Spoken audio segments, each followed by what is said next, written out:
આપણે મંદિરની તો પૂરી જાણકારી તમને દઈ દીધી. હવે જે પૂજારી છે એમની પાસે તમને મંદિર વિશેની થોડી ઘણી જાણકારી આપીએ. જય શ્રી લિંગ માતાજી. ગામ કાનપરમાં, તાલુકો રાપર, ગામ કાનપર મુકામે આવેલ શ્રી લિંગ માતાજીનું મંદિર. આ મંદિરની શ્રી મા ભગવતી લિંગે આપણે આ જગ્યાએ 7 માણસોને સુવરાયા હતા.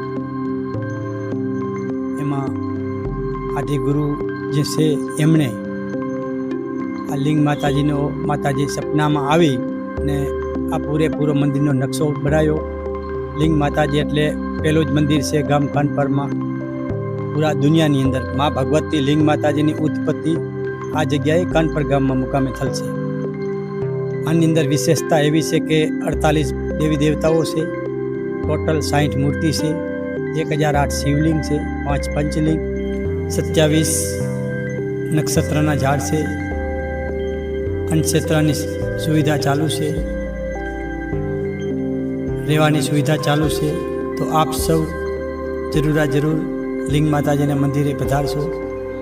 મા ભગવતી લિંગ માતાજી શંકર ભગવાનની સાથે બેસલ ને માનવ કલ્યાણ માટે આ મા ભગવતીની ઉત્પત્તિ થઈ છે.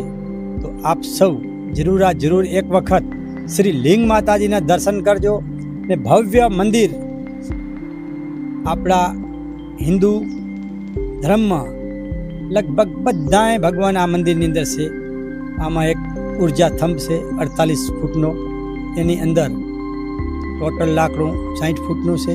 આપણે મધુરાઈથી મંગાવેલ હતું. પછી આમાં 351 કિલોનો બેલ છે. આવી જ રીતે બહુ જ કંઈ આપ આવીને જોશો તો આનંદ થઈ જશે. ને મા ભગવતી જેવા મને પ્રસન્ન થયા છે એવા આપ સૌને પણ પ્રસન્ન થાય ને મા ભગવતીના આશીર્વાદ લેવા વિનંતી. જય શ્રી લિંગ માતાજી.